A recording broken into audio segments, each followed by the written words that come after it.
dîner de Thanksgiving. Mes parents ont dit que j'étais un raté inutile et m'ont mis à la porte en me disant « Va vivre dans la rue ». Ils ne savaient pas que je gagne 25 millions d'euros par an, alors j'ai simplement souri et je suis parti. 3 semaines plus tard. Je m'appelle Amélie Dubois. J'ai 32 ans et, croyez-moi, gagner 25 millions d'euros par an ne vous protège pas des parents toxiques. L'argent peut vous protéger de beaucoup de choses, le loyer, la peur, l'instabilité, mais il ne peut pas vous protéger d'une famille déterminée à croire à la pire version de vous-même. J'ai appris cette leçon le soir du réveillon de Noël, debout dans la salle à manger de mes parents dans la banlieue chic de Versailles, entouré de gens qui avaient déjà décidé exactement qui j'étais et qui je n'étais pas. La maison était la même que pour toutes les fêtes. Des lumières chaudes, des bougies à la cannelle, l'odeur de la dinde rôtie qui flottait dans les couloirs. Mais l'atmosphère, on aurait pu la couper au couteau. La longue table en acajou était bondée. Mes grands-parents au bout. Mes tantes chuchotant derrière leur verre de vin. Mes cousins rivés à leur téléphone. Chloé, ma sœur cadette, rayonnait au centre, tel le soleil autour duquel tout le monde gravitait. Son fiancé Lucas était assis à côté d'elle avec le sourire empressé d'un homme qui avait déjà assimilé la hiérarchie de la famille Dubois. Chloé, la fierté. Moi, le problème. Chloé était tout ce que mes parents adoraient, une avocate étoile montante dans un grand cabinet parisien. Mariage prévu pour le printemps prochain, un placard rempli de manteaux de créateurs et un profil LinkedIn si impeccable qu'il en scintillait presque. Ma mère ne pouvait pas passer 10 minutes sans glisser une nouvelle vantardise. Chloé vient de conclure une affaire énorme. Chloé pourrait être promue associée plus tôt que prévu. Chloé et Lucas regardent des biens d'investissement. Ma fille est si intelligente. Pendant ce temps, j'étais assise près du bout de la table sur une chaise qui chancelait. Personne ne semblait jamais remarquer le vacillement. C'était peut-être approprié. Amélie a finalement demandé ma tante Michel après m'avoir ignoré pendant près d'1 heure. Tu fais toujours ton petit truc en ligne. Elle a dit un petit truc en ligne comme on parlerait d'un passe-temps impliquant des paillettes et de la colle. J'ai souri poliment. Ça ne valait pas la peine d'expliquer que ce petit truc en ligne employait plus de 90 personnes dans 3 régions, ou que l'une de mes entreprises venait de finaliser un contrat de licence de plusieurs millions d'euros. Ça n'aurait eu aucune importance. Ils avaient déjà décidé que ma vie était une phase dont je finirais par sortir. J'ai coupé ma dinde, espérant que la soirée se passerait tranquillement. Mais la paix ne survit jamais longtemps chez les Dubois, surtout quand Chloé avait envie de semer la zizanie. C'est vraiment triste, annonça-t-elle à voix haute à Lucas, bien que toute la table puisse l'entendre. Amélie refuse toujours de finir ses études. Tu imagines avoir 32 ans et ne toujours pas avoir sa vie en main? Lucas a ri avec sympathie. Ma mère a soupiré de manière dramatique, comme si je l'avais encore déçue en osant exister en dehors de son scénario. Et puis mon père, toujours le juge, jamais le jury, a décidé qu'il était temps pour le bilan de performance annuel. Il a posé sa fourchette avec un cliquetis sec et s'est éclairci la gorge, parlant assez fort pour que toute la table se taise. Amélie, a-t-il commencé. Ta mère et moi avons discuté. Mon estomac s'est noué. Rien de bon ne suivait jamais cette phrase. Tu as 32 ans, a-t-il poursuivi, la voix de plus en plus forte. Et tu poursuis toujours ces rêves idiots sur Internet. Tu refuses d'écouter. Tu refuses de suivre le chemin que nous t'avons tracé. C'est embarrassant. Ma mère a hoché la tête rapidement, intervenant avant que je puisse parler. Nous en avons assez de nous inquiéter pour toi. Assez de prétendre que tu vas bien alors que ce n'est clairement pas le cas. Tu n'acceptes jamais les vrais conseils. Tu n'agis jamais comme un membre de cette famille. Leurs mots auraient dû me blesser. Autrefois, quand j'étais plus jeune et encore assez naïve pour désirer leur approbation, ils l'auraient peut-être fait. Maintenant, ils glissaient sur moi comme de l'eau froide. Agaçant, prévisible, inutile. Chloé a croisé ses mains manucurées sur la table et a ajouté sa propre dague, le ton aussi doux qu'une tarte. Honnêtement, Amélie, si tu avais juste fini tes études comme une personne normale, tu ne serais pas un tel fardeau. Certaines personnes ont des carrières, pas quoi que ce soit que tu fasses. Quelques parents ont échangé des regards gênés. Certains ont baissé les yeux sur leur assiette. Personne n'a pris ma défense. Pas même mes grands-parents qui me glissaient des bonbons sous la table quand j'étais petite. Ce silence disait tout. Et puis le moment a atteint son point de rupture. Mon père a frappé la table de la paume de sa main si fort que la compotée d'Erel a tremblé. Tu as 32 ans et tu n'as rien à montrer, a-t-il aboyé. À partir de maintenant, c'est fini. Plus d'aide, plus de pitié. Si tu veux ruiner ta vie, très bien. Mais ne nous entraîne plus là-dedans. Il s'est levé, a pointé la porte et a prononcé la phrase qui allait résonner dans ma tête pendant des semaines. Va vivre dans la rue s'il le faut. Un silence de plomb est tombé sur la pièce. Les fourchettes se sont figées en l'air. Quelqu'un a eu un léger hoquet. Et moi, la personne qui gagnait le plus d'argent dans cette maison, propriétaire d'un Penthouse à Paris, donatrice à 3 grandes organisations à but non lucratif, employeur de près de 100 personnes, j'étais juste assise là, observant la scène comme une expérience hors du corps. J'ai ouvert la bouche une seconde, par imprudence. J'ai failli le dire. Je gagne plus que tout le monde à cette table, réunie. Mais je ne l'ai pas fait, car à quoi bon? Ils n'étaient pas intéressés par la vérité. Ils étaient intéressés par la version de moi qui les faisait se sentir supérieurs. Alors, à la place, j'ai pris une lente inspiration, j'ai repoussé ma chaise et je me suis levé. Si c'est ce que vous pensez, ai-je dit doucement, je ne me mettrai pas sur votre chemin. Mon père a eu l'air choqué que je ne discute pas. Ma mère a cligné des yeux rapidement, s'attendant clairement à des larmes. Chloé arborait un demi-sourire, comme si elle avait gagné quelque chose. Sans un mot de plus, j'ai pris mon manteau du dossier de la chaise, je suis passé devant ma famille et je suis sorti dans l'air froid de décembre. Le vent a transpercé mon pull, mais il semblait plus pur que tout ce qui se trouvait à l'intérieur de cette maison. En descendant l'allée vers ma voiture, je me suis murmuré la vérité, juste pour moi.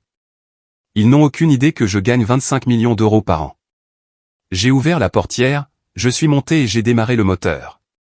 Si vous grandissez en entendant la même histoire sur vous-même encore et encore, vous finissez par vous demander si c'est vraiment votre histoire ou un script que quelqu'un vous a mis entre les mains bien avant que vous ne compreniez ce que tout cela signifiait. En m'éloignant de la maison de mes parents ce soir de Noël, le froid s'infiltrant à travers mon manteau, j'ai réalisé à quel point ce script avait été gravé dans ma vie. Leur explosion n'était pas nouvelle. Leur déception n'était pas nouvelle. Leur humiliation n'était pas nouvelle. Cela s'était construit pendant des années, couche par couche, commentaire par commentaire, attente par attente, jusqu'à devenir le seul langage que ma famille savait utiliser avec moi. Donc, je suppose qu'il faut revenir en arrière, là où l'image de la famille Dubois a commencé à étrangler la réalité de la famille Dubois. Revenir à mes 16 ans, quand j'étais encore assez naïf pour croire que les familles étaient censées être un refuge, pas une performance. Mes parents, Daniel et Isabelle Dubois, venaient de milieux modestes et travailleurs, mais au moment où Chloé et moi étions adolescentes, ils s'étaient confortablement installés dans ce qu'ils considéraient comme la classe moyenne respectable. Papa était superviseur dans une société de BTP, un poste qu'il portait comme un insigne. Pour lui, la respectabilité venait de la hiérarchie.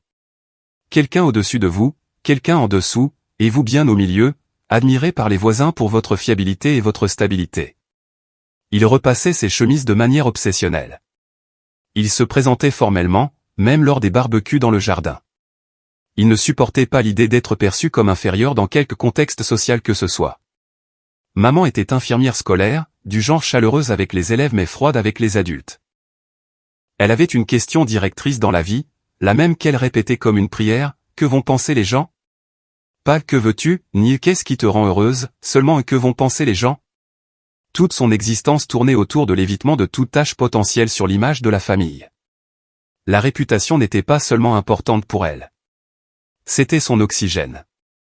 Et puis il y avait Chloé. La parfaite, l'impeccable Chloé. 2 ans de moins que moi, mais toujours positionnée des kilomètres en avance. Elle avait des cours de violon privé, un tuteur de maths personnel, des cours de danse, des camps de leadership, des voyages d'été à l'étranger. Tout ce qu'elle touchait, mes parents le traitaient comme un destin. Elle fréquentait une école privée prestigieuse pour les enfants à potentiel. Et chaque euro dépensé pour elle était accompagné d'un compliment haletant de maman. Elle est si posée. Elle est si mature. Elle ira loin. Papa adorait se vanter de sa moyenne générale à quiconque voulait bien l'écouter, même à des inconnus à la caisse du supermarché. Chloé a été reine du bal du lycée en première. Présidente du club de débat. Prenait des photos qui atterrissaient toujours parfaitement sur son fil Instagram. Elle n'enfreignait jamais les règles. Non pas parce qu'elle était intrinsèquement bonne, mais parce que l'approbation était sa monnaie préférée. Elle savait exactement comment jouer le rôle. Intelligente, charmante, docile, la fille en or qui faisait briller ses parents.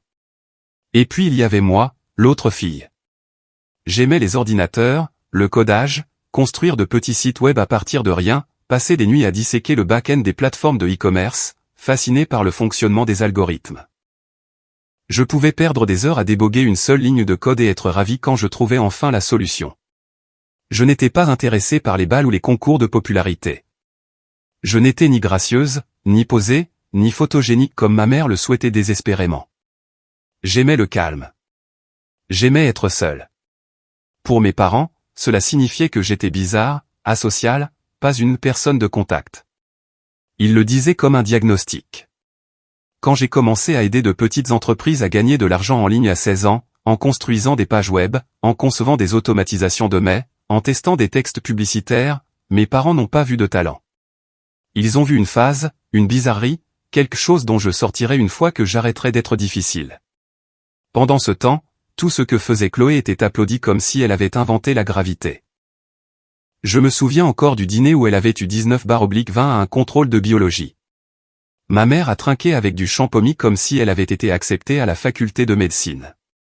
Le même soir, j'ai essayé de partager qu'un client m'avait payé 200 € pour la refonte d'un site web. Mon père n'a même pas levé les yeux de son assiette. Ne te vante pas, a dit maman sèchement. C'est de mauvais goût. Mais Chloé. C'est différent. Différent. Tout était toujours différent pour Chloé. Le tournant, le moment où ma famille a décidé qui je serais pour le reste de ma vie, est arrivé pendant ma 2e année d'études supérieures. J'étais entré dans une école de commerce, principalement parce que mes parents insistaient sur le fait que l'université était le seul chemin vers la respectabilité. J'ai essayé. Vraiment. Mais les cours magistraux me semblaient être des cages. Et plus j'en apprenais sur les modèles commerciaux théoriques, plus je voulais construire quelque chose de réel au lieu de simplement l'étudier dans une salle de classe éclairée au néon. Pendant ma 2e année, j'ai fait le grand saut. Un de mes projets en ligne a soudainement décollé. Un outil d'automatisation e-commerce que j'avais construit de A à Z. Je gagnais plus d'argent que la plupart de mes professeurs. Je me sentais vivante pour la première fois depuis des années. Alors, j'ai pris la décision qui a tout changé. J'ai abandonné mes études. Je peux encore voir les visages de mes parents le soir où je leur ai annoncé. Mon père est devenu rouge en premier. Sa colère montait toujours comme une lente ébullition. Ma mère est devenue pâle, ses mains tremblant comme elle ne le faisait que lorsqu'elle s'imaginait jugée par quelqu'un d'autre. Tu gâches ta vie pour une mode stupide de .com, a lâché papa en faisant les 100 pas dans la cuisine, comme s'il avait besoin d'espace pour que sa déception s'étire. Sais-tu à quel point c'est ridicule? Sais-tu ce que les gens vont dire? Maman n'a pas crié, mais sa voix était plus tranchante que la sienne. Amélie, pourquoi ne peux-tu pas être normale? Chloé suit le plan. Elle travaille dur. Elle respecte sa famille. Pourquoi ne peux-tu pas être plus comme elle? C'est à ce moment-là que je suis devenu l'embarras de la famille. Et à partir de ce jour, chaque dîner de fête a suivi le même script. Les réussites de Chloé étaient récitées comme des écritures saintes. La moyenne parfaite, les stages impressionnants, les lettres de recommandation élogieuses, les offres d'emploi prestigieuses. Et puis, inévitablement, quelqu'un me jetait ce regard de préoccupation étudié et disait quelque chose comme « Tout le monde ne trouve pas son chemin si vite. Peut-être qu'un jour tu retourneras finir tes études. Le succès n'est pas pour tout le monde. Tu y arriveras un jour. » Je suis devenu le contre-exemple, l'exemple vivant de ce qui arrive quand on n'écoute pas ses parents. Mon rôle, assigné sans mon consentement, était de faire paraître Chloé meilleure en comparaison. Et chaque fois que j'essayais d'expliquer ce que je faisais réellement dans la vie, il le réduisait à néant avec une seule phrase dédaigneuse, juste des trucs en ligne. À 18 ans, debout à un arrêt de bus avec rien d'autre qu'un ordinateur portable qui surchauffait toutes les 2 heures et une conviction tenace que l'Internet pourrait changer ma vie bien avant qu'il ne change la vie de quiconque. Après avoir abandonné l'université, j'ai emménagé dans un minuscule studio de la taille d'un placard. Les murs étaient si fins que je pouvais entendre mes voisins éternuer, et mon plan de travail de cuisine tremblait quand le bus passait dehors. Il n'y avait pas de filet de sécurité, pas de fond d'urgence, pas de coussin familial pour amortir ma chute, personne pour offrir des plans B. Je passais les matinées à faire du design en freelance, les après-midi à réparer des thèmes Shopify cassés pour de petites entreprises, et les nuits à apprendre tout ce sur quoi je pouvais mettre la main, codage, tunnel de vente, publicité payante, automatisation des emails, psychologie du consommateur, test A/B, SEO, analyse, tableau de bord. Je dévorais tout comme de l'oxygène. Mes 20 ans ont été un flou d'écrans lumineux, de café bon marché et de trop de carnets remplis de schémas griffonnés. Je cumulais 2, parfois 3 emplois à la fois, freelance le matin, consultante pour une start-up en difficulté l'après-midi, puis je restais debout jusqu'à 3 heures du matin à construire des outils logiciels dont je n'étais même pas sûr que quelqu'un voudrait. Je vivais de nouilles instantanées, de légumes au micro-ondes et des restes que les clients me donnaient après les réunions tardives. Le labeur n'était pas glamour. C'était de la survie. Mais c'était le mien. Et le plus important, c'est que je n'ai jamais, pas une seule fois, demandé 1 euro à mes parents. Je refusais de leur donner la satisfaction de dire « je te l'avais bien dit ». Si j'échouais, ce serait selon mes propres termes. Pas en rampant à la maison pour mendier de l'argent. Alors j'ai travaillé et travaillé. Le tournant est arrivé quand une petite marque de soins de la peau, presque inconnue, m'a contacté pour que je les aide à réparer leur site web. Leur revenu couvrait à peine les dépenses à l'époque, mais j'ai vu du potentiel. Un super fondateur, un bon produit et des systèmes numériques terribles. J'ai optimisé leur back-end, construit un moteur de rétention par abonnement, mis en place des flux de mails automatisés, restructuré leur publicité et redessiné tout le site moi-même. En 6 mois, les revenus ont quadruplé. En 1 an, ils ont dépassé le million. En 18 mois, ils ont atteint les 8 chiffres. Au lieu d'un forfait, j'avais négocié une infime part du capital et un contrat de partage des revenus que tout le monde trouvait inutile à l'époque. Cette seule décision a tout changé. La première fois que j'ai vu le paiement arriver sur mon compte, je me suis assise sur le sol de ma chambre et j'ai pleuré parce que cela semblait irréel. Comme le premier moment où quelqu'un dans le monde m'avait dit « Tu as eu raison de croire en toi ». Ce succès a eu un effet d'entraînement. D'autres marques m'ont contacté. Les fondateurs parlaient. Ma boîte de réception s'est remplie.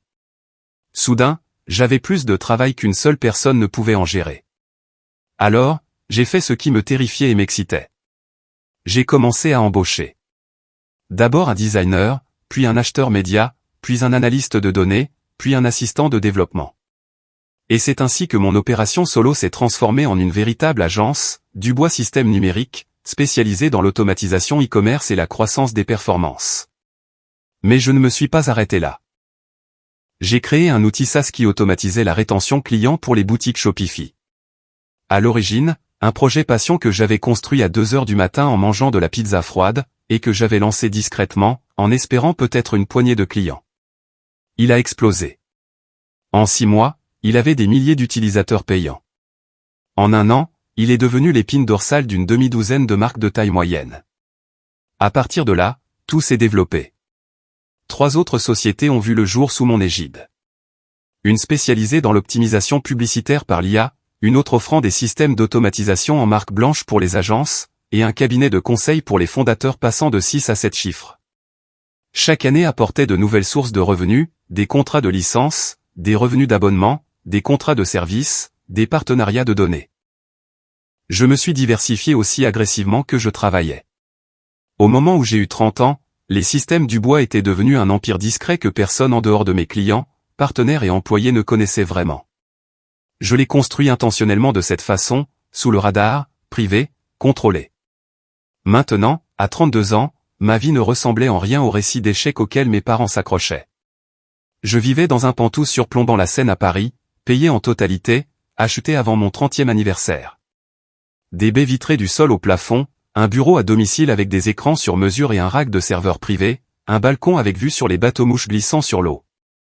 J'avais un portefeuille immobilier de biens locatifs sur la Côte d'Azur, en Nouvelle-Aquitaine et en région parisienne. J'avais un compte en bourse que mon moi plus jeune n'aurait pas cru, même si elle avait vu les chiffres elle-même. Et chaque année, après les dépenses, les investissements, la paie et les impôts, mes bénéfices personnels oscillaient toujours autour de 25 millions d'euros. Mais rien de tout cela, pas une seule partie, n'était connue de mes parents. Ils n'en avaient absolument aucune idée. Une partie de la raison était pratique. À la seconde où ils sentiraient l'argent, ils auraient essayé de le contrôler, d'en réclamer le crédit ou d'y puiser. Mes parents aimaient 2 choses par-dessus tout, Chloé et l'image. S'ils savaient que je gagnais des millions, ils auraient transformé mon succès en quelque chose qui les mettait en valeur. Nous l'avons bien élevée. Nous avons toujours su qu'elle était intelligente, puis l'aurait utilisée pour promouvoir encore plus Chloé. Mais la plus grande partie, c'est qu'ils n'ont tout simplement jamais demandé. Ils n'ont pas demandé ce que je faisais. N'ont pas demandé comment mon travail évoluait. N'ont pas posé de questions sur les clients, les projets, les outils, les équipes, rien. Chaque fois que j'essayais d'expliquer dans les premières années, ils me coupaient la parole avec les mêmes phrases. Ce n'est pas une vraie carrière.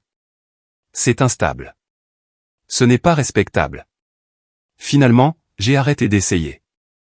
Je leur ai donc dit que je faisais du marketing en freelance, des trucs en ligne, du conseil en site web, des termes assez vagues pour éviter les questions, assez ennuyeux pour clore la conversation. Et Chloé, elle se fichait de ce que je faisais. Elle se souciait seulement que quoi que ce soit, cela la plaçait au-dessus de moi dans la hiérarchie familiale. Elle n'a jamais, pas une seule fois, demandé « Comment vont tes affaires ? Qu'est-ce que tu construis ? Qu'est-ce qui t'enthousiasme ?» Mon succès n'avait pas sa place dans l'image qu'ils cultivaient, donc il n'existait tout simplement pas pour eux. Avec le recul, c'était peut-être ma première erreur.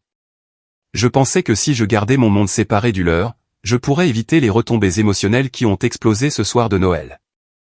Mais me cacher ne m'a pas sauvé de l'incompréhension. Cela leur a seulement permis de s'accrocher à leur version dépassée de moi.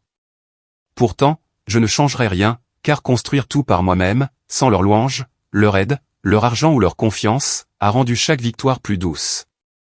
Chaque étape franchie semblait méritée. Chaque risque semblait en valoir la peine. Et ironiquement, chaque supposition que ma famille faisait à mon sujet ne faisait que me pousser plus fort.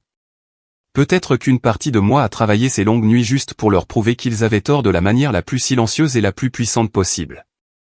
Pas avec des mots, pas avec des disputes, mais avec des résultats qu'ils verraient un jour. Non pas parce que je leur montrerais, mais parce que la vérité était devenue trop grande pour être contenue par leurs petites opinions. Ils pensaient que j'étais un contre-exemple. Ils ne savaient pas que j'étais en train de devenir la personne dont leur avenir dépendrait. Et dans 3 semaines, ils allaient apprendre à quel point ils s'étaient trompés. Le trajet de retour vers Paris ce soir-là m'a semblé plus long que jamais. C'était peut-être le froid, ce genre de froid qui s'infiltre dans vos os et y reste, refusant de partir. C'était peut-être le silence. C'était peut-être la façon dont la voix de mon père, va vivre dans la rue s'il le faut, continuait de résonner au fond de mon crâne comme une chanson coincée en boucle. J'avais déjà entendu des mots durs de leur part, mais les entendre la veille de Noël devant toute une table de parents avait un impact différent. Pas plus tranchant, pas plus dramatique, juste. Final. Le temps que j'arrive au parking de mon immeuble à Paris, mes doigts étaient raidis d'avoir serré le volant. J'ai pris l'ascenseur, mon reflet flou dans les portes en métal. Et quand je suis entré dans mon Penthouse, l'odeur de cèdre et de nettoyant au citron m'a frappé. Une odeur qui a toujours signifié chez moi. Un vrai chez moi. Des baies vitrées du sol au plafond entouraient le salon, révélant les quais de Seine scintillant sous les lumières de la ville. Les bateaux-mouches dérivant sur l'eau sombre comme des lanternes au ralenti. Le parquet, les meubles minimalistes, le doux bourdonnement du système de chauffage. Tout semblait chaleureux, calme, intentionnel. C'était un contraste saisissant, presque douloureux, avec les mots que j'avais laissés derrière moi. Va vivre dans la rue. J'ai enlevé mes chaussures et les ai laissées tomber où elles voulaient, puis j'ai marché jusqu'à la porte-fenêtre du balcon, pressant ma paume contre le verre frais. De 3 étages de haut, le monde semblait paisible. Pas de jugement, pas de soupir déçu, pas de Chloé souriant avec cette pitié condescendante qu'elle avait perfectionnée depuis notre adolescence. Mes parents n'avaient aucune idée que cet endroit existait. Aucune idée de ce à quoi ressemblait ma vie en dehors de leur vision étroite. Si je leur avais montré cette maison, ils auraient trouvé un moyen de la gâcher, en critiquant la vue, le coût, l'emplacement, les choix. C'était le problème avec les familles toxiques. Même vos victoires étaient traitées comme des déceptions.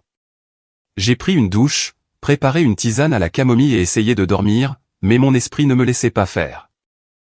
Leur voix se rejouait encore et encore jusqu'à ce que les mots se fondent en un bruit indistinct. Inutile, embarrassante, poursuivant toujours des rêves idiots sur Internet. C'était ridicule, irrationnel. Je savais mieux. Je savais ce que j'avais construit. Je connaissais les vies que j'employais, les millions de revenus, les systèmes que j'avais créés qui maintenaient des entreprises entières en activité. mais même quand on grandit et combattit un empire, quelque chose en vous se souvient toujours d'avoir 16 ans, assise à la table du dîner, comparée à l'enfant en or qui ne pouvait rien faire de mal. J'ai dormi peut-être 3 heures. Et puis est venue la première semaine. Pas d'appel, pas de SMS, pas même un email passif-agressif déguisé en inquiétude. On pourrait penser qu'après avoir jeté sa fille hors de la maison publiquement, bruyamment, il vérifierait au moins si elle était bien rentrée, si elle avait un endroit où rester, si elle allait bien. Mais mon téléphone est resté silencieux. Le lundi matin, je me suis réveillé à 5 heures comme toujours, je me suis forcé à enfiler mon legging de sport, j'ai attaché mes cheveux et je suis allé à la salle de sport de l'immeuble. J'ai couru 8 kilomètres sur le tapis de course, la sueur coulant dans mon cou, mon cerveau ressassant des conversations que j'aurais aimé pouvoir oublier. Puis j'ai pris une douche, préparé un shake protéiné et rejoint mon premier appel de la journée avec l'équipe européenne. Après cela, il y a eu des réunions virtuelles avec 2 nouveaux partenariats, des négociations de contrats, un examen financier avec mon directeur financier et un briefing stratégique pour notre pipeline de développement SaaS. De l'extérieur, cela ressemblait à une semaine parfaitement normale, parfaitement productive. Mais je me sentais vide, comme si quelqu'un avait retiré quelque chose de ma poitrine et laissé l'espace vide. Pas brisée, pas dévastée, juste blanche. Je me surprenais à penser la même chose encore et encore. Je pourrais acheter leur maison avec les bénéfices du mois dernier, et pourtant leurs mots me blessent toujours. Pourquoi ça faisait encore mal? Pourquoi tout cela avait-il de l'importance?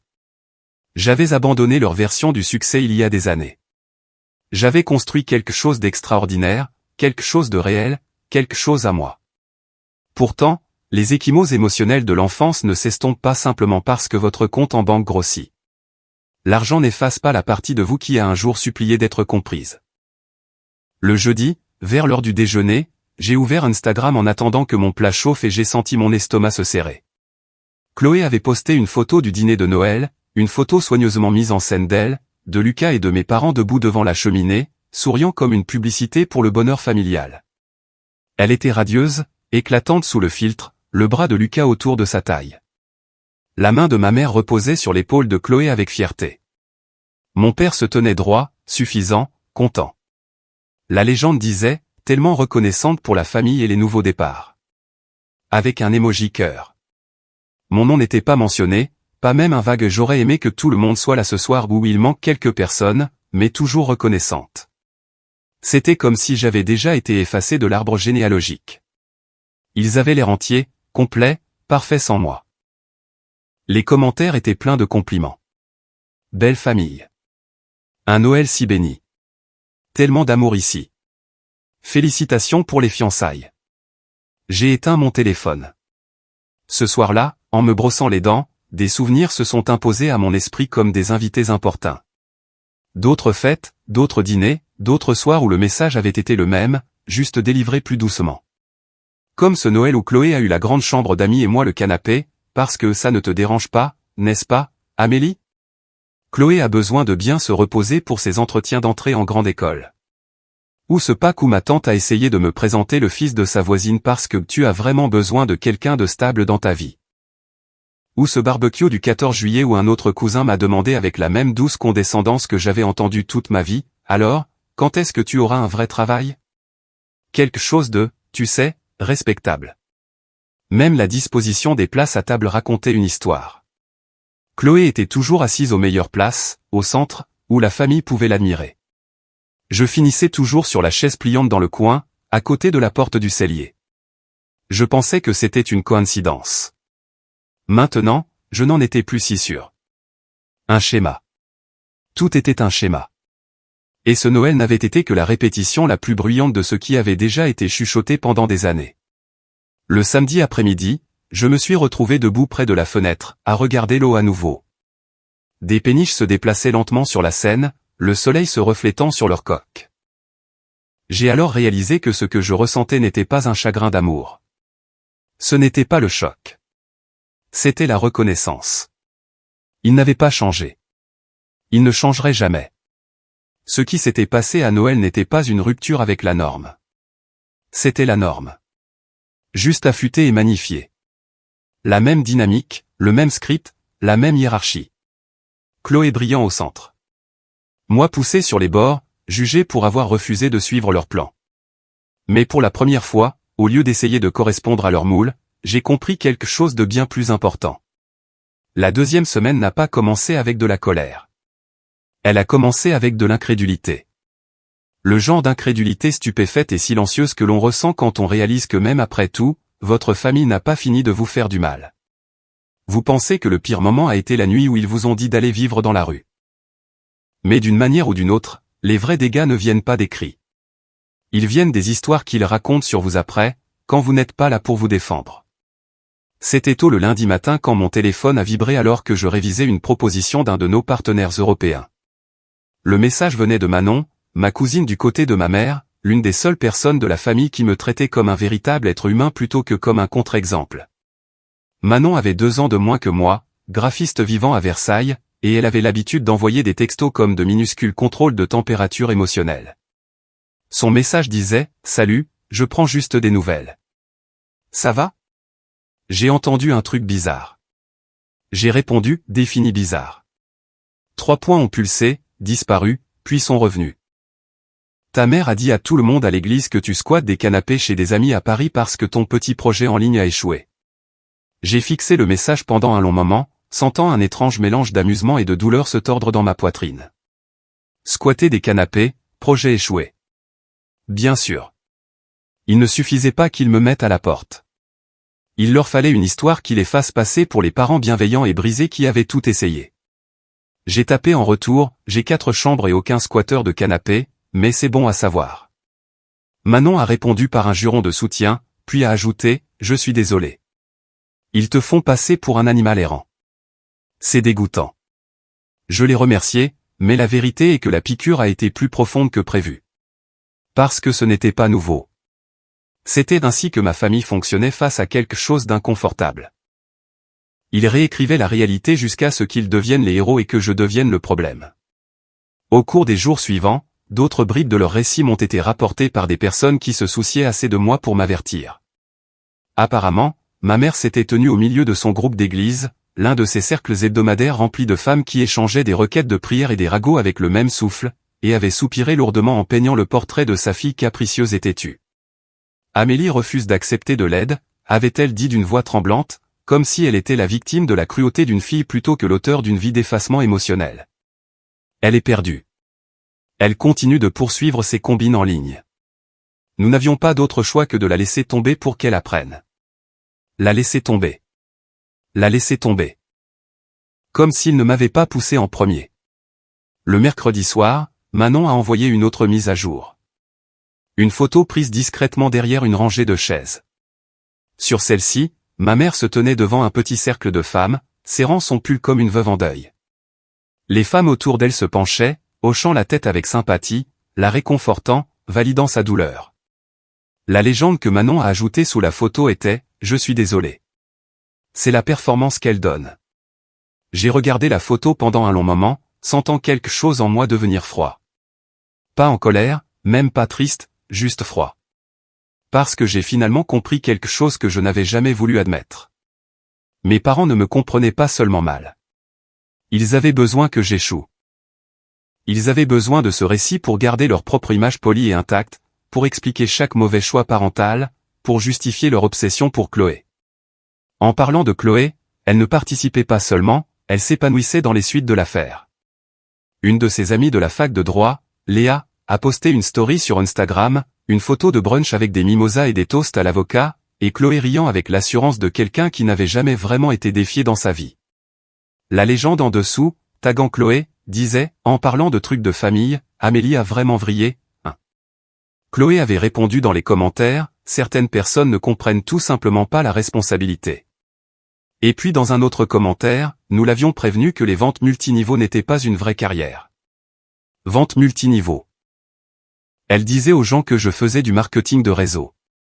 Pas du marketing, pas de la tech, pas du SaaS, pas des labos d'automatisation, pas l'empire de plusieurs millions d'euros que j'avais bâti à partir de rien. MLM, ce n'était pas de l'ignorance. C'était de la malveillance. J'ai posé mon téléphone et j'ai expiré lentement. Le genre de souffle qui semble quitter votre âme, pas vos poumons. Il ne me laissait pas seulement partir. Il ne me coupait pas seulement les ponts. Ils réécrivaient qui j'étais en quelque chose qui avait du sens pour eux, quelque chose en dessous de Chloé, en dessous de leurs idéaux, en dessous de leurs attentes. Ils avaient besoin que le monde croie que j'étais en difficulté pour ne pas avoir à remettre en question l'histoire qu'ils avaient passé des années à construire, la fille en or et l'échec. Et bien sûr, quelle meilleure façon d'élever Chloé que de me présenter comme le désastre. Le signal d'alarme, l'exemple de ce qui arrive quand on ne suit pas le plan, la fille qui n'était pas à la hauteur, celle qui justifiait chaque once de favoritisme qu'ils avaient déversé sur elle. J'ai fait les choses machinalement cette semaine-là, réunion, entraînement, appel, mais le poids de leur récit s'est installé sur moi comme un brouillard. Non pas parce que je les croyais, non pas parce que c'était vrai, mais parce que j'avais vécu assez longtemps dans leur monde pour savoir à quel point la perception peut être puissante. S'ils contrôlaient l'histoire assez longtemps, les gens les croiraient. Les gens le faisaient déjà. Mais alors que cette prise de conscience se cristallisait, quelque chose d'autre s'est élevé tranquillement en dessous. Quelque chose de plus fort, de plus stable, de plus froid, la détermination. Parce que j'avais passé des années à cacher mon succès, non pas pour me protéger, mais pour les protéger eux, pour éviter leur ingérence, pour éviter de devenir leur trophée, pour éviter leurs questions, leurs attentes et leur avidité. Mais maintenant ils utilisaient mon silence, ma distance, ma vie privée, comme une toile vierge pour se peindre en victime et en saint. Et c'est à ce moment-là que j'ai pris une décision silencieuse. S'ils voulaient une guerre de récits, je pouvais leur en donner une. Pas par mesquinerie, pas par des cris, pas par des publications mesquines en ligne, mais par la vérité. Et la vérité, une fois révélée, briserait chaque mensonge qu'ils avaient construit. La deuxième semaine n'a pas été seulement douloureuse. Elle a été clarifiante. Parce qu'une fois que vous réalisez que votre famille préférerait détruire votre réputation plutôt que d'affronter ses propres échecs, il ne reste qu'un seul chemin à prendre. Vous arrêtez d'essayer de gagner leur amour. Et vous commencez à vous préparer à gagner votre liberté. La troisième semaine n'est pas arrivée doucement. Elle n'a pas frappé, ni chuchoté, ni s'est annoncée comme le font habituellement les blessures émotionnelles. Elle s'est écrasée dans ma vie comme une explosion silencieuse, contenue, mais dévastatrice dans sa précision. La première semaine, ils m'ont effacée. La deuxième, ils m'ont réécrite. La troisième, ils m'ont volée. Ou pire, ils m'ont utilisée. C'est arrivé un mardi matin vers 6h40. Je venais de terminer un appel avec mon équipe de Londres quand un nouvel email est arrivé dans ma boîte de réception avec pour objet « Confirmation urgente requise concernant votre garantie sur le prêt de rénovation de la Maison du Bois ». Au début, j'ai pensé que c'était du spam, une arnaque, du phishing, quelque chose d'automatisé qui avait passé les filtres, mais l'expéditeur n'était pas suspect. C'était un cabinet d'avocats de Versailles. Un que je reconnaissais, spécialisé dans le financement immobilier de taille moyenne et les prêts familiaux. Mon estomac s'est noué. Je l'ai ouvert. Chère mademoiselle Dubois, nous vous contactons pour confirmer votre volonté continue d'agir en tant que co-emprunteur et garant pour le prêt de rénovation et d'agrandissement de la résidence Dubois, initialement déposé le 12 juillet, il y a 2 ans. En raison de l'ajustement des taux d'intérêt, nous avons besoin de votre approbation écrite dans les 10 jours ouvrables. J'ai relu le paragraphe 5 fois, chaque fois plus lentement. Co-emprunteur, garant. Non. Non, absolument pas. Je n'avais jamais rien co-signé pour ma famille. J'aurais préféré mettre le feu à ma propre code de crédit. J'ai attrapé mon téléphone, composé le numéro de l'email et attendu. Une assistante juridique a décroché, joyeuse et inconsciente de l'implosion qui se produisait en moi. J'ai gardé ma voix calme. Professionnelle. Bonjour, c'est Amélie Dubois. J'appelle au sujet d'un email concernant un prêt de rénovation. Je pense qu'il y a une erreur. Elle a tapé. Des papiers ont bruissé. Oh, oui, mademoiselle Dubois. Vous êtes bien listée comme garante. Laissez-moi retrouver les documents originaux. J'ai fait les 100 pas vers la fenêtre pendant qu'elle cherchait. Mon pouls battait dans ma gorge. Quand elle est revenue, son ton était confiant, préparé, final. Oui, voilà. Le prêt a été approuvé avec 3 signatures. Daniel Dubois, Isabelle Dubois, et vous comme garante. Montant, 380 000 €. Ma main s'est crispée sur le téléphone. Je n'ai jamais rien signé. Une pause, puis le bruit de page qui tourne. Eh bien, les papiers sont là. Votre signature semble parfaitement valide. J'ai demandé un scan. Elle me l'a envoyé par email. Je l'ai ouvert instantanément. Mon cœur est tombé dans mon estomac. C'était mon nom, mon écriture, ma signature. Sauf que ce n'était pas le cas. C'était une imitation. Assez bonne pour tromper une banque. Assez négligée pour enrager quelqu'un qui connaissait réellement ses propres traits de plume. Quelqu'un avait falsifié ma signature.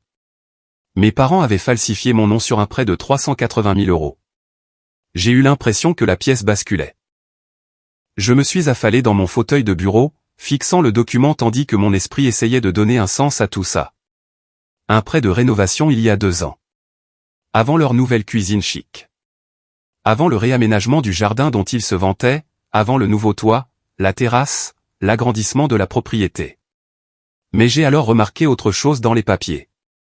Une section intitulée « Allocation de projets discrétionnaires ». Une partie du prêt, 90 000 €, était destinée à soutenir de nouvelles entreprises commerciales au sein du foyer du bois. Nouvelles entreprises commerciales. Mon sang s'est glacé. Chloé. J'ai immédiatement envoyé un texto à Manon. Moi, salut, question au hasard. Chloé a-t-elle déjà mentionné comment elle a financé sa boutique? Manon, OMG. Pourquoi? Moi, réponds juste. Manon, elle a dit à tout le monde que c'était un financement familial intelligent. A dit que tes parents croyaient en sa vision. Pourquoi? Moi, a-t-elle dit ça à Noël? Manon, yep. Ton père s'en est vanté. Notre Chloé est en bonne voie pour ouvrir son propre cabinet. Le travail d'équipe familiale fait que les rêves deviennent réalité. Puis elle a ajouté, Manon, ne me dis pas ce que je pense que tu vas me dire. Moi, ils ont utilisé mon nom, mon crédit, dans mon dos pour son entreprise. Un autre message d'elle est arrivé une seconde plus tard. Manon, Amélie, je suis tellement désolé. C'est incroyable. Ce n'était pas incroyable. C'était le pire. C'était exactement crédible, parce que c'était aussi leur schéma. Eux, investissant dans Chloé à tout prix. Eux, sacrifiant n'importe quoi, n'importe qui pour son succès. Eux, traitant ses rêves comme un destin et les miens comme des erreurs. Mais falsifier ma signature sur un prêt massif, ce n'était pas du favoritisme. C'était de la fraude. Mon téléphone a vibré avec un texto d'un numéro inconnu. C'était ma mère. Coïncidence? Non. Manon lui avait probablement envoyé un message. Les nouvelles voyageaient vite dans notre famille. Le message de maman disait, Amélie, ma chérie, j'ai entendu dire que la banque t'avait contacté. Ne réagis pas de manière excessive. Ce ne sont que des papiers. Tu gagnes bien ta vie en ligne, ça ira. C'était pour la famille. Pour la famille. J'ai fixé la phrase jusqu'à ce qu'elle devienne floue. Puis elle a envoyé un autre message. Chloé est notre avenir. Tu le sais. La soutenir, c'est nous soutenir tous. Pas d'excuses, pas d'explications, pas de honte. Juste de l'arrogance. De l'arrogance pure et simple.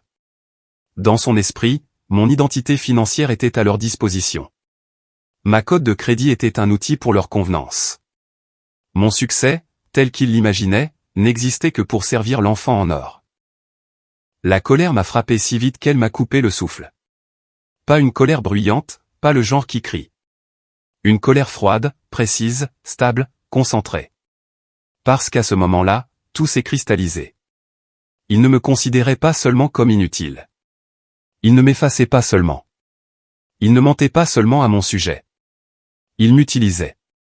Utilisait mon nom, ma stabilité, ma crédibilité financière sans ma permission pour obtenir un prêt qui profitait à Chloé, pas à moi. Ils ont volé mon avenir pour alimenter le sien. Et le pire, c'est qu'ils croyaient sincèrement qu'ils avaient le droit de le faire. C'est là que j'ai craqué. Le moment exact où quelque chose en moi s'est durci. Pas à cause du prêt, pas à cause de la dette, pas à cause de la trahison, mais parce que je les ai enfin vus clairement. Pas comme des parents égarés, pas comme des humains imparfaits, mais comme des gens prêts à m'exploiter tout en m'appelant un échec. Ils ne me voyaient pas comme une famille. Ils me voyaient comme une ressource. Et ils pensaient qu'ils s'en tireraient. Mais ils n'avaient aucune idée à qui ils avaient affaire. Pas à la jeune fille de 16 ans qui l'humiliait. Pas à la décrocheuse dont ils se moquaient pendant les fêtes. Pas à la fille qu'ils ont mise à la porte à Noël. Il n'avait aucune idée, aucune, de ce qu'une femme gagnant 25 millions d'euros par an pouvait faire quand on la poussait à bout. La 3e semaine ne m'a pas brisé. Elle m'a forgé. Et ce qui allait suivre, c'est ce qui allait les briser. La nuit où j'ai découvert le prêt falsifié, Paris semblait différente, plus froide, plus silencieuse, le genre de silence qui vous fait entendre les battements de votre propre cœur dans vos oreilles. Je me tenais près des fenêtres de Montpentouse, regardant l'horizon, les bateaux-mouches dérivant comme des fantômes lumineux, les lumières de la ville vacillant sur l'eau sombre, le bourdonnement d'un monde qui continuait de bouger même quand le mien semblait avoir basculé de son axe. Pendant un long moment, je n'ai pas bougé. Je n'ai pas pleuré. Je n'ai pas crié. Je n'ai même pas juré. Je suis juste resté là, laissant le poids de la trahison s'installer, morceau par morceau, jusqu'à ce qu'il semble presque physique, comme quelque chose qui pressait mes côtes de l'intérieur. J'avais été humilié, on m'avait menti, on m'avait effacé, utilisé, et maintenant financièrement compromise par les personnes même qui insistaient sur le fait que j'étais sans valeur. Et pour la première fois de ma vie, je n'avais pas envie d'avaler ça. Je n'avais pas envie d'être la plus intelligente. Je ne voulais pas endurer en silence comme je l'avais toujours fait. Non, quelque chose avait changé, quelque chose de profond, de final. Je n'étais pas seulement blessé. J'en avais fini. Mais en avoir fini ne signifiait pas tout détruire dans une explosion d'émotions. Je n'étais pas Chloé. Je n'étais pas mes parents. Je ne fonctionnais pas sur l'impulsion, la performance ou l'ego. S'ils voulaient jouer avec mon identité, mon crédit, mon nom, alors je devais répondre d'une manière qui garantirait qu'ils n'auraient jamais une autre chance. Ce n'était pas une vengeance. C'était de la survie. J'ai attrapé mon ordinateur portable, ouvert un document vierge et tapé un mot en haut, plan. Puis je me suis versé un verre d'eau, je me suis assise à la table de la salle à manger et j'ai commencé à lister chaque étape que je devais franchir. Non pas par colère, mais par une clarté froide et calculée. Étape 1, la loi. Avant toute chose, j'avais besoin d'une protection juridique. Ma signature avait été falsifiée sur un prêt massif, ce qui n'était pas seulement contraire à l'éthique, c'était un crime. Le lendemain matin, j'ai contacté une avocate de renom avec qui j'avais travaillé sur des contrats d'entreprise. Elle était spécialisée dans la fraude financière, l'usurpation d'identité et les litiges à enjeux élevés. Une fois en visioconférence, je lui ai envoyé les documents de prêt scannés. Ses sourcils se sont haussés. Amélie, c'est une falsification flagrante. La personne qui a fait ça n'a même pas été subtile. Je sais, ai-je dit doucement. Nous déposerons immédiatement une déclaration de fraude auprès de la banque, a-t-elle poursuivi, les yeux vifs. Nous mettrons le prêt en litige, gèlerons les recouvrements et demanderons une analyse graphologique. Nous pouvons également demander les images de surveillance de l'agence à la date où cela a été supposément signé. J'ai expiré pour la première fois de la journée.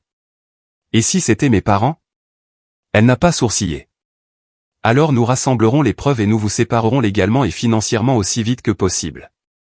Étape 2, l'expertise comptable judiciaire.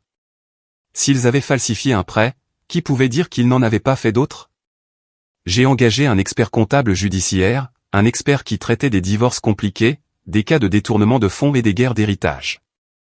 Il était tout le contraire du dramatique, silencieux, méthodique, étrangement imperturbable face aux horreurs que les gens commettent avec l'argent des autres. Il a envoyé une liste de choses qu'il commencerait à enquêter. Tous les dossiers financiers liés à mon nom, les lignes de crédit que je ne connaissais pas, les demandes utilisant mon numéro de sécurité sociale, les nantissements ou les documents de co-signature, le projet de rénovation, les flux de financement de la boutique de Chloé, le ratio dette-revenu de mes parents, les fiducies successorales que mes parents pourraient cacher, s'ils avaient contracté des prêts supplémentaires pour la famille. Il a demandé la permission de fouiller les bases de données publiques et privées. Je l'ai accordé. Une partie de moi se sentait mal. Une partie de moi se sentait soulagée. Étape 3, le verrouillage. Le même jour, j'ai passé des heures à sécuriser chaque aspect de mon identité financière et numérique.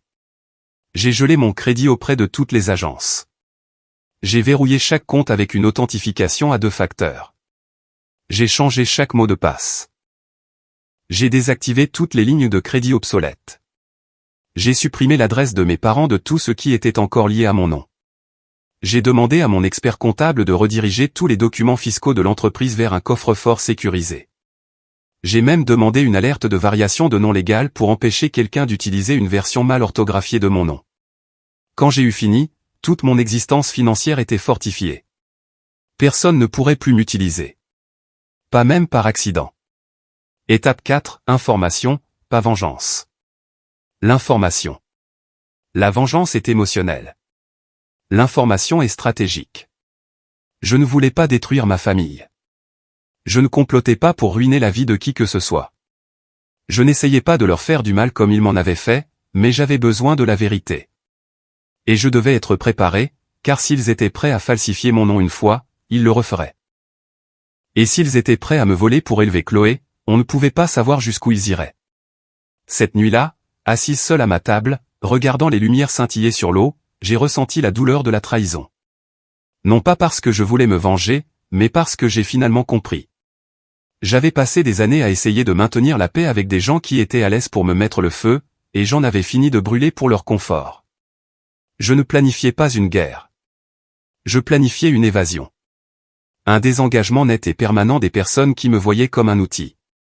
Mais s'ils me forçaient à la guerre, alors j'allais gagner. Pas avec la rage, mais avec des preuves, une stratégie, le bon timing et la vérité.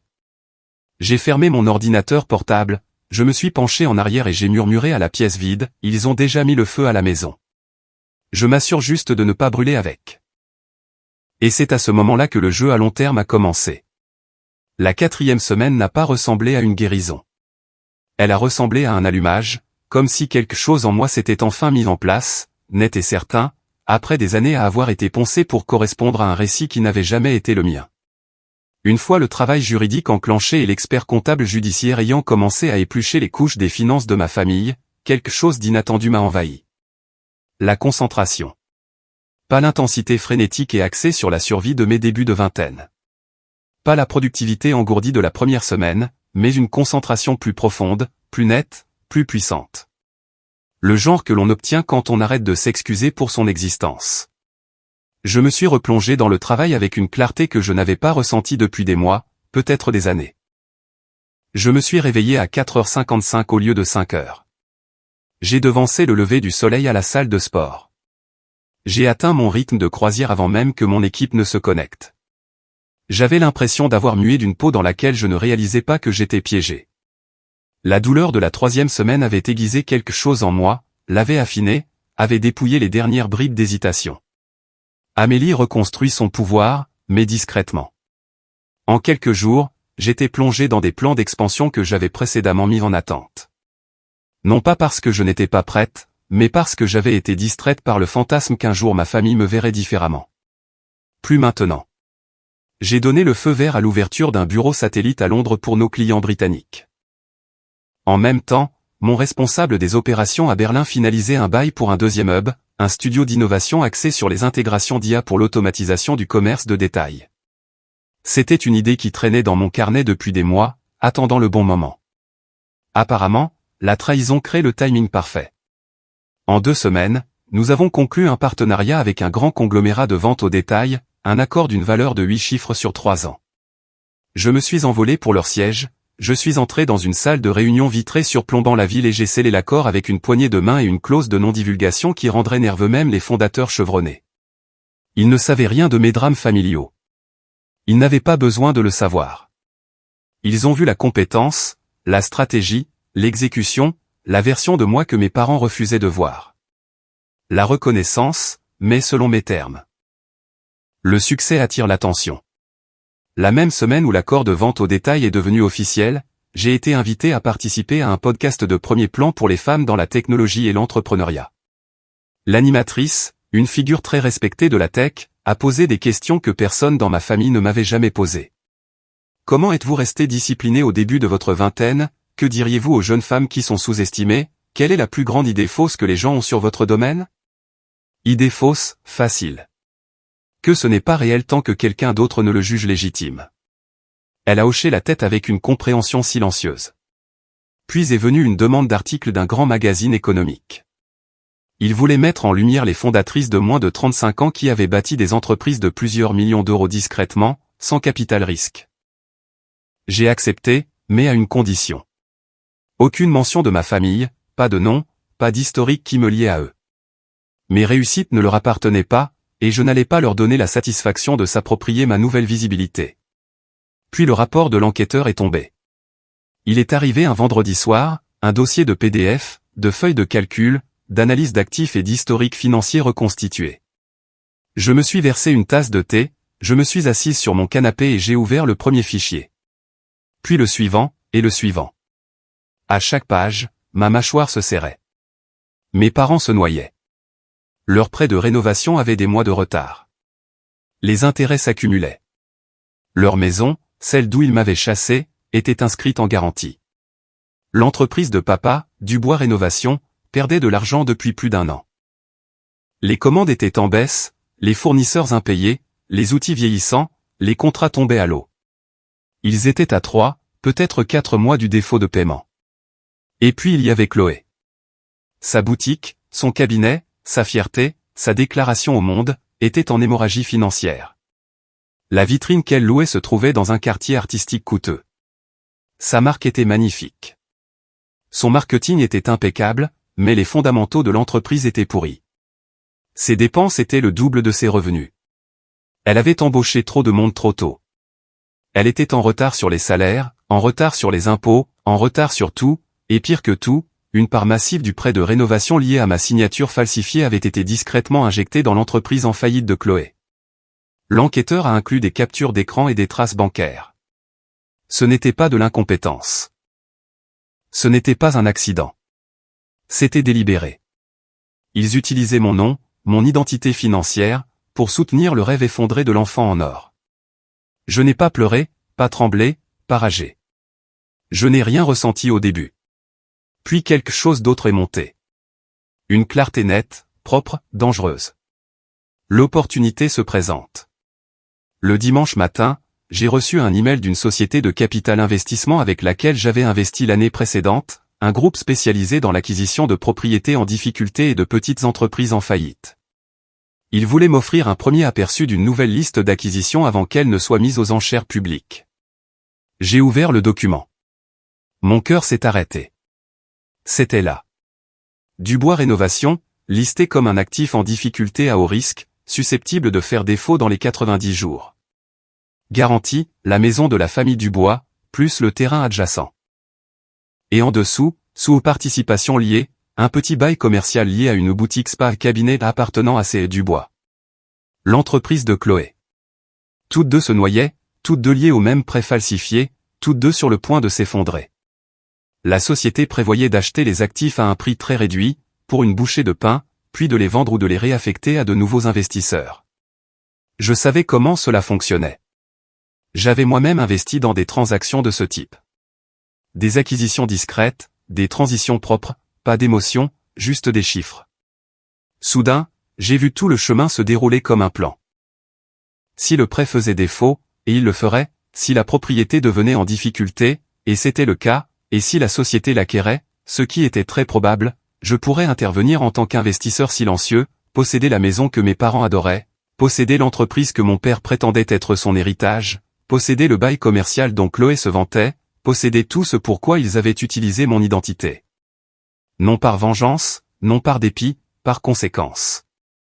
Parce qu'ils m'avaient exclu de la famille. Ils m'avaient effacé. Ils m'avaient volé. Et maintenant, ils étaient sur le point d'apprendre la vérité la plus poétique.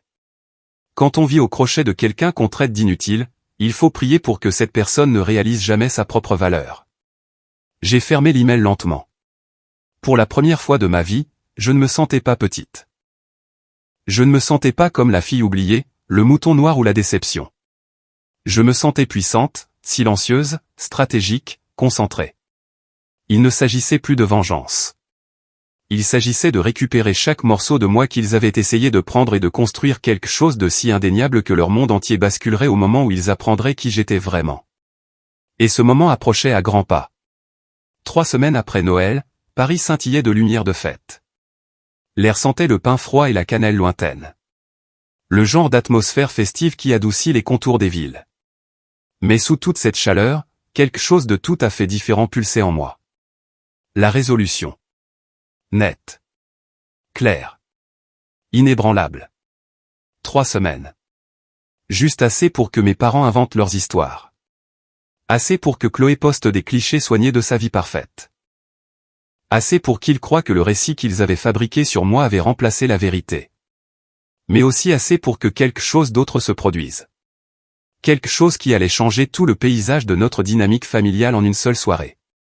L'invitation au gala. Une semaine plus tôt, j'avais reçu une lettre officielle estampillée de lettres dorées d'une fondation parisienne, une que je finançais discrètement depuis près de 4 ans.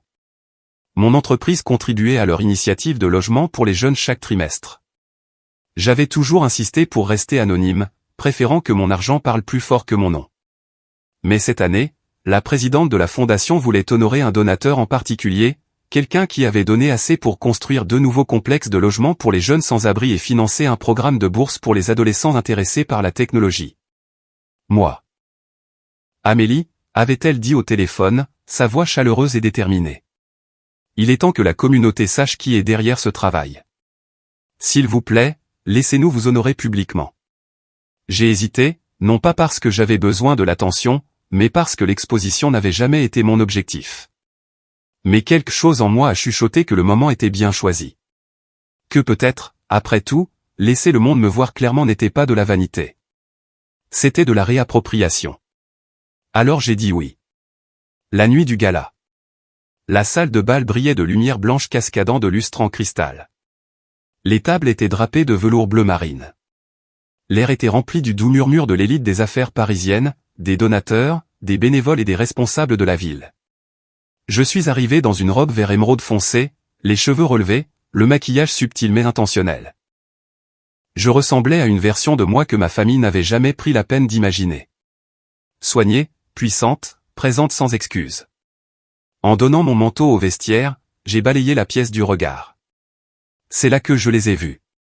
Mes parents, ma mère avec son collier de perles, mon père avec sa posture raide qui criait l'importance de soi.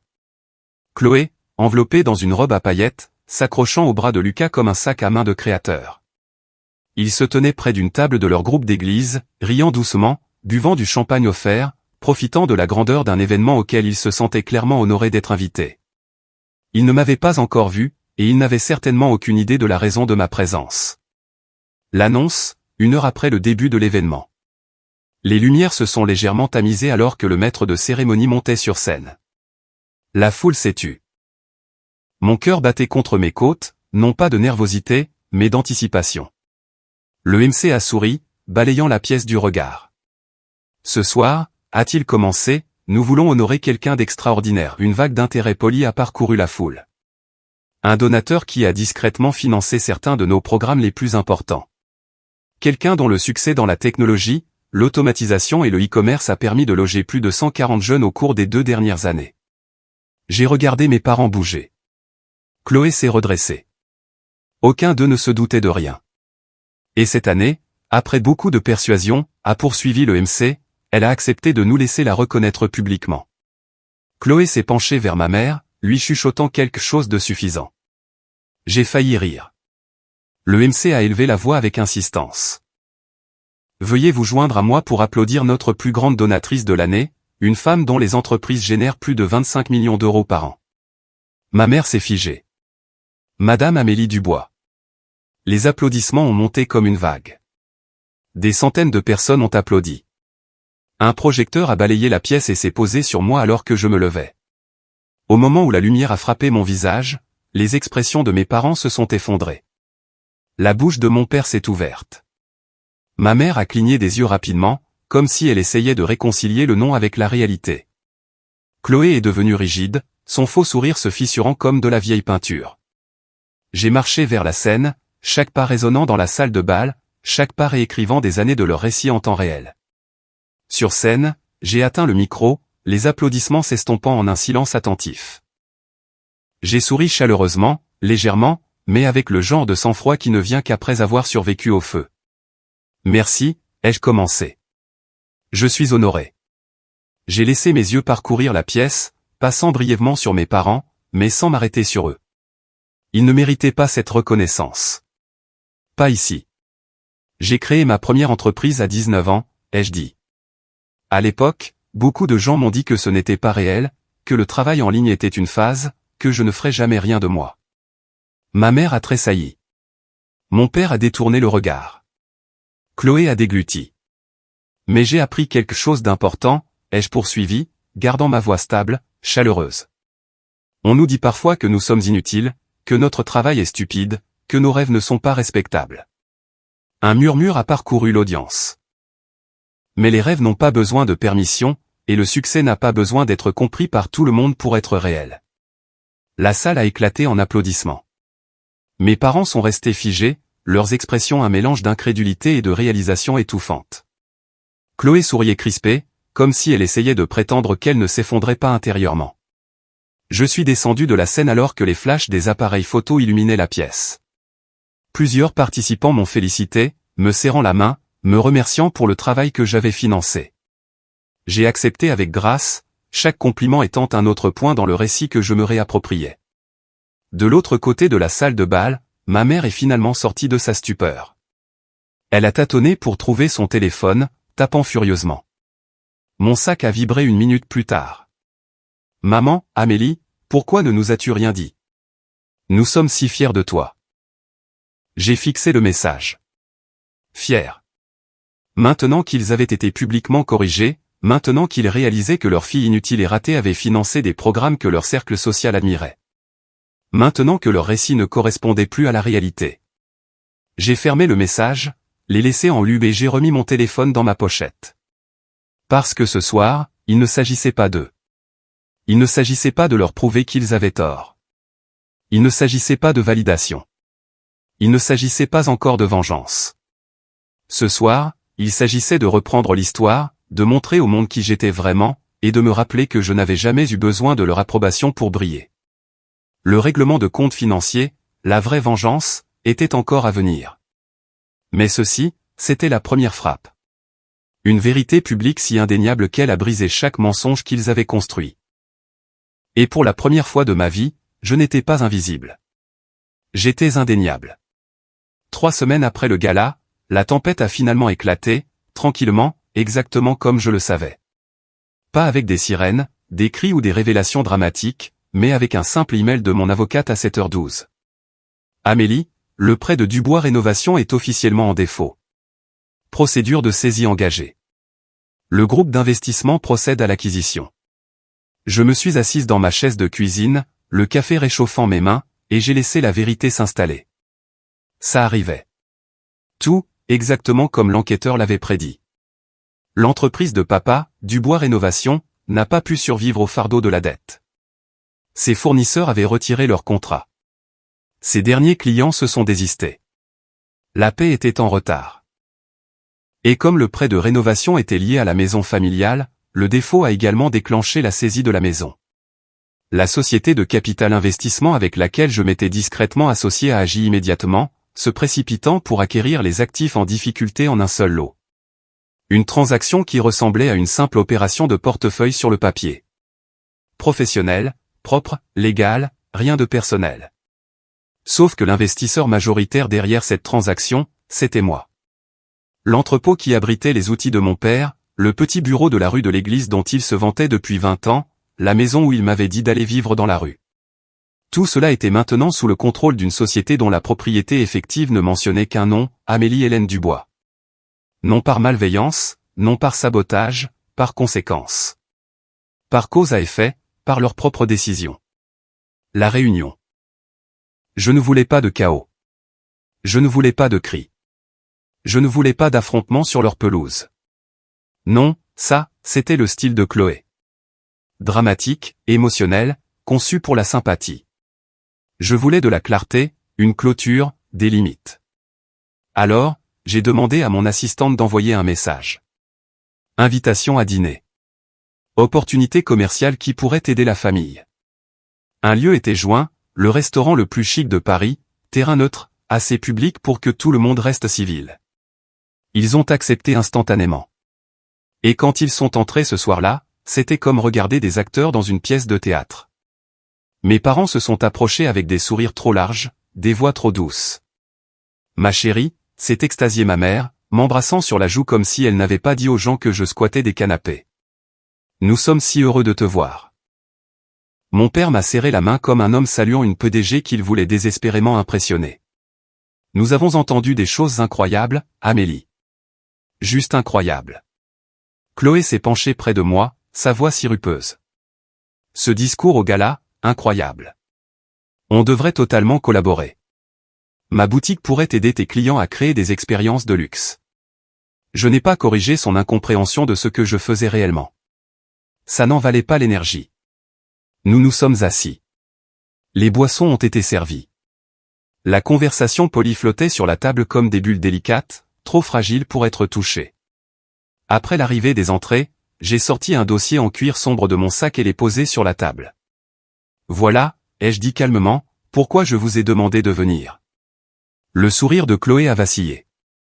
Les yeux de ma mère se sont fixés sur le dossier comme si c'était un serpent. Mon père s'est penché en arrière, croisant les bras. Je l'ai ouvert. À l'intérieur se trouvaient des documents imprimés, propres, organisés, irréfutables. J'ai fait glisser la première page vers mon père. Il a lu, son visage se vidant de sa couleur. Ça. C'est notre atelier, a-t-il chuchoté. C'est notre maison, notre titre de propriété. Ce doit être une erreur. C'en était une, ai-je corrigé doucement. Mais pas du genre que vous pensez. Ma mère a attrapé l'un des documents, le parcourant si vite qu'elle ne finissait pas les phrases. Non, non, ce n'est pas possible. Comment? Comment une société de capital investissement a-t-elle obtenu le prêt? Le prêt a fait défaut, ai-je dit. Votre entreprise ne pouvait pas couvrir les paiements. La banque a vendu la dette. La société l'a achetée. J'ai laissé la phrase suivante atterrir lentement, délibérément. Je suis l'investisseur majoritaire dans cette acquisition. Le silence a épaissi l'air jusqu'à ce qu'il semble assez lourd pour suffoquer. Mon père m'a regardé avec un mélange de peur et d'incrédulité. Tu nous as rachetés? Non, ai-je dit en secouant la tête. Vous avez fait défaut. Et la société a acquis ce qui restait. Chloé a dégluti difficilement, sa voix fine. Mais pourquoi nous ferais-tu ça? Nous sommes ta famille. J'ai laissé échapper un souffle qui n'était pas tout à fait un rire. Pourquoi je ferais ça? Je ne vous ai pas forcé à prendre un prêt. Je ne vous ai pas dit de falsifier ma signature. Je n'ai pas mené votre entreprise à la faillite. Je n'ai pas injecté l'argent du prêt dans ta boutique. Les yeux de Chloé se sont écarquillés. Tu ne sais pas ça. Si, je le sais, ai-je dit doucement. J'ai les documents. Sa bouche s'est refermée d'un coup sec. Les yeux de ma mère se sont remplis, non pas de remords, mais de colère. Amélie, comment as-tu pu nous embarrasser comme ça? Comment as-tu pu laisser des étrangers prendre tout ce que nous avons construit? C'est cruel. J'ai rencontré son regard. Tu as falsifié mon nom sur un prêt, lui ai-je rappelé, la voix stable. Tu as utilisé mon crédit pour financer une entreprise avec laquelle je n'avais rien à voir. Tu as dit au monde que j'étais sans abri, un échec, un fardeau. Tu m'as dit d'aller vivre dans la rue. Les lèvres de mon père tremblaient. Nous étions en colère. Nous ne pensions pas tout ce que nous disions. Je sais, ai-je dit. Vous pensiez pire. Le silence a de nouveau craqué dans la pièce. Puis j'ai fait glisser 2 autres documents sur la table. Voici vos options. Ils ont regardé entre moi et les papiers, la confusion se répandant. J'ai clarifié. Option 1, vendre l'entreprise et les actifs à leur juste valeur marchande. La société, et par extension moi, est entièrement remboursée. Vous partez sans dette. Nous nous séparons définitivement. Ma mère s'est raidie. Mon père a cligné des yeux rapidement. Chloé a pâli. Option 2, je vous loue le bâtiment et la maison pour 6 mois. Contrat au plein tarif du marché, conditions strictes, pas de favoritisme, pas d'exception.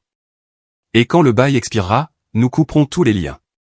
La voix de Chloé s'est brisée. Tu nous mets à la porte.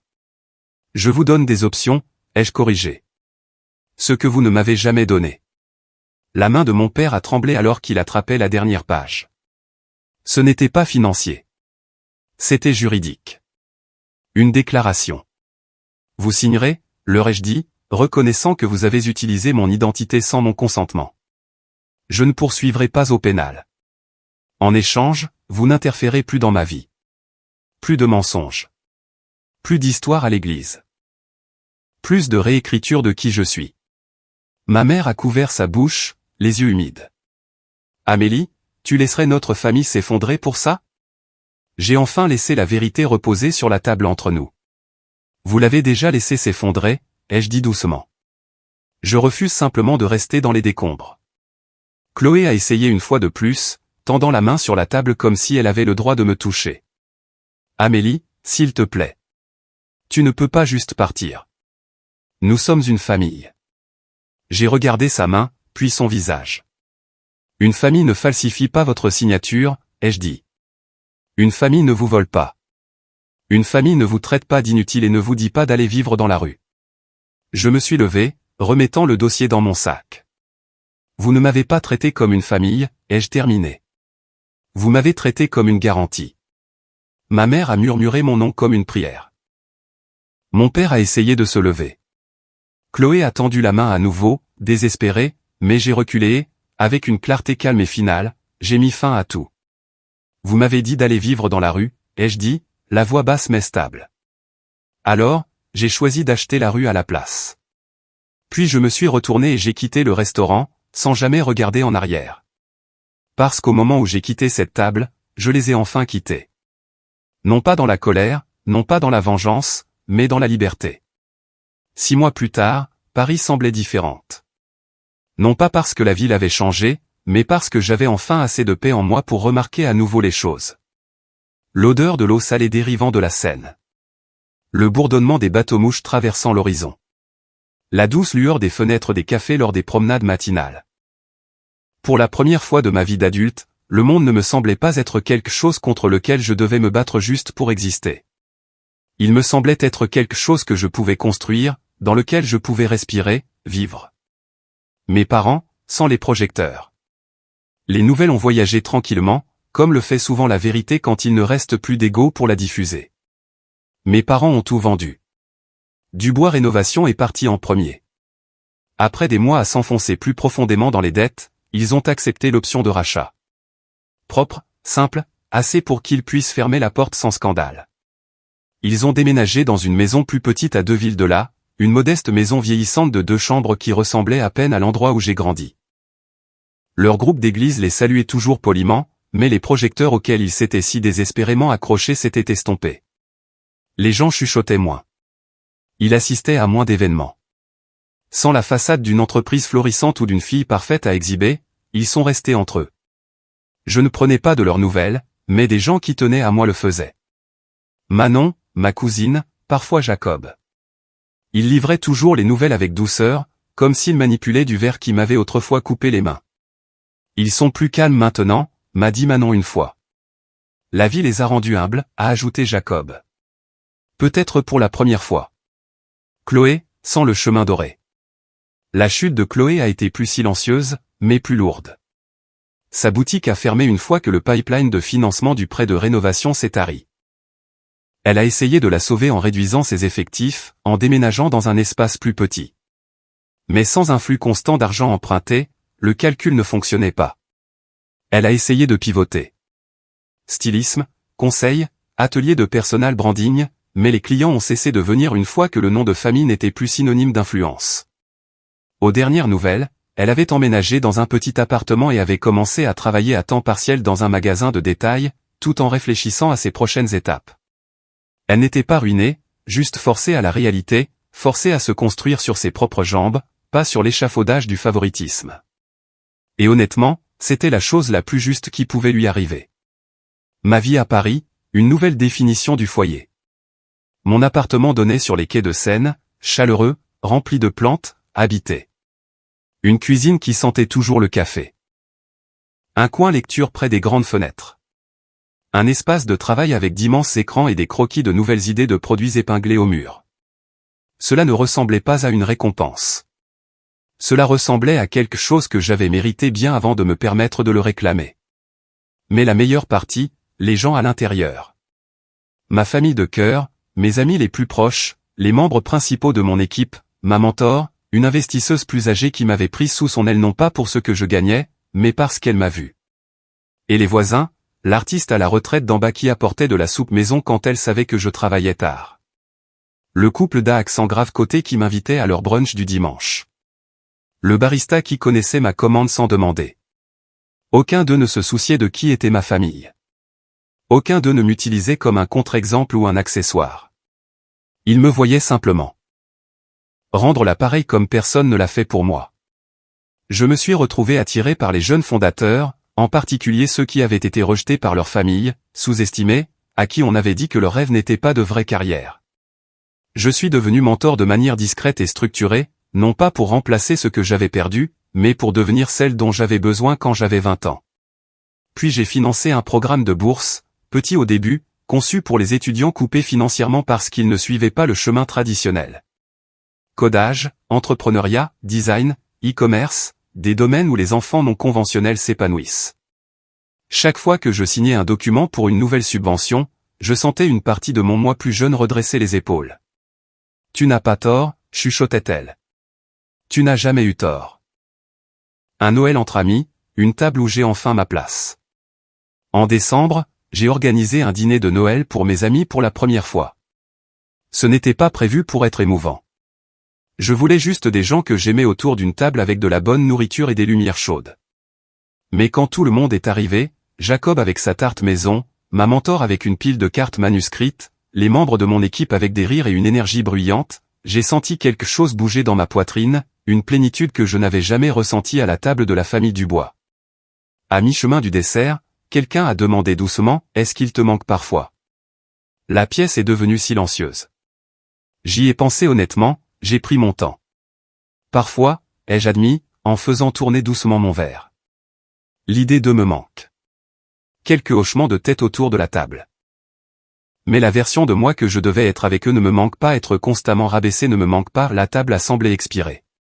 Une compréhension partagée, une libération partagée. Marcher à travers ce que j'ai construit. Quelques semaines plus tard, j'ai traversé le bloc commercial qui avait autrefois abrité l'atelier de rénovation de mon père. Le bâtiment avait de nouveaux locataires maintenant. De petites entreprises dirigées par des gens avides de créer quelque chose de réel. Une boulangerie, un studio de design, une petite salle de sport. La vie économique qui s'épanouissait là n'appartenait plus aux Dubois. Mais elle ne m'appartenait pas non plus. Elle appartenait à des gens qui construisaient quelque chose à partir de rien. Honnêtement, éthiquement, passionnément. J'ai souri, laissant l'air divers me frôler le visage. Ils voulaient que je vive dans la rue, ai-je pensé. Au lieu de ça, j'ai investi dedans. La vérité finale. La guérison n'est pas venue de la vengeance. Elle n'est pas venue de l'achat d'entreprise, du renversement des rôles ou du départ victorieux. La guérison est venue du fait de se tenir enfin dans une vie que j'ai construite sans excuse. Une vie qui n'est pas mesurée par leur approbation. Une vie qui ne dépend pas de leur validation. Une vie où je suis enfin sorti de la case dans laquelle ils m'avaient forcé. Parce que la vérité est la suivante. Je n'ai pas seulement survécu au fait d'être mis à la porte. Je suis sorti et j'ai construit une vie où leur opinion ne paie pas les factures, ne définit pas ma valeur, et ne décide certainement pas de l'endroit que j'ai le droit d'appeler chez moi.